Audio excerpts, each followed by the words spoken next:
let's do a little positivity. Ricky Pearsall, you're a good player.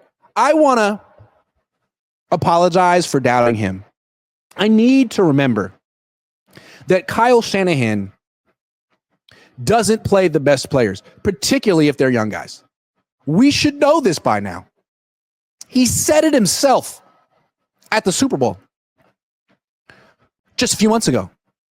He was talking about Brock Purdy, and he was saying that he always knew Brock Purdy was the best quarterback on the team, even when he had Jimmy Garoppolo and Trey Lance above him on the depth chart. He just said that Brock Purdy had to get the job the right way, which is apparently waiting until Trey Lance and Jimmy Garoppolo both break bones in their legs.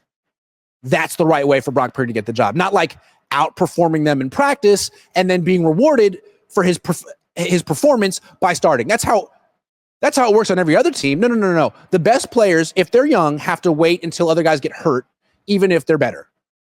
Or in the case of Ricky Pearsall, has to wait until week 17 when the Niners are officially eliminated from playoff contention, and then he can get 10 targets. I don't get it.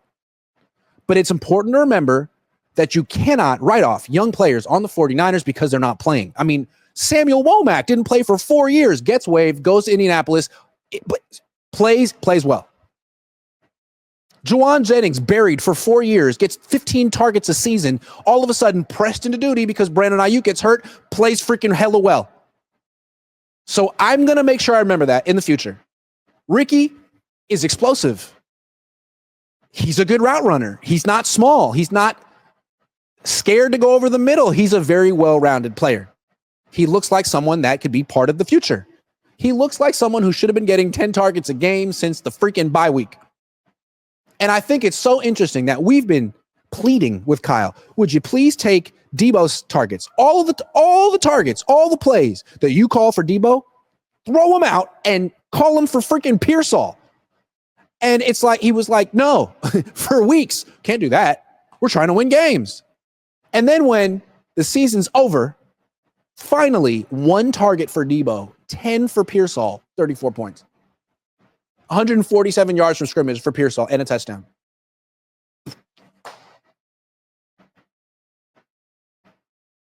The Yorks are so eager to keep this all together, but don't they want to know why Ricky Pearsall wasn't allowed to make an impact until the season was already over?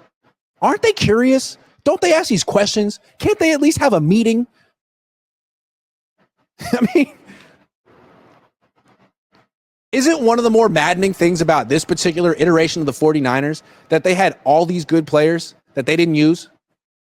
Pearsall was here. He could have been making a big impact, like Ladd McConkey on the Chargers with Jim Harbaugh. Is he really better than Ricky Pearsall, or does he have a head coach who isn't afraid of playing rookies? Is it possible that Pearsall could have been doing this the last 2 months if he just had Kyle Shanahan calling plays for him? I think, yeah. He had that really nice game against Tampa a while ago and then got put on ice for no reason. While the season was in the balance, they needed him. Anyway, he'll be here next year. Maybe the Niners will give him the ball. Although, with Ayuk coming back, I wouldn't count on it.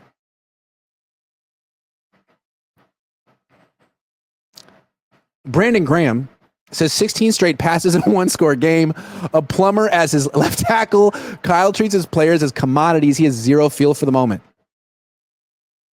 Yeah, I would have to say that's true.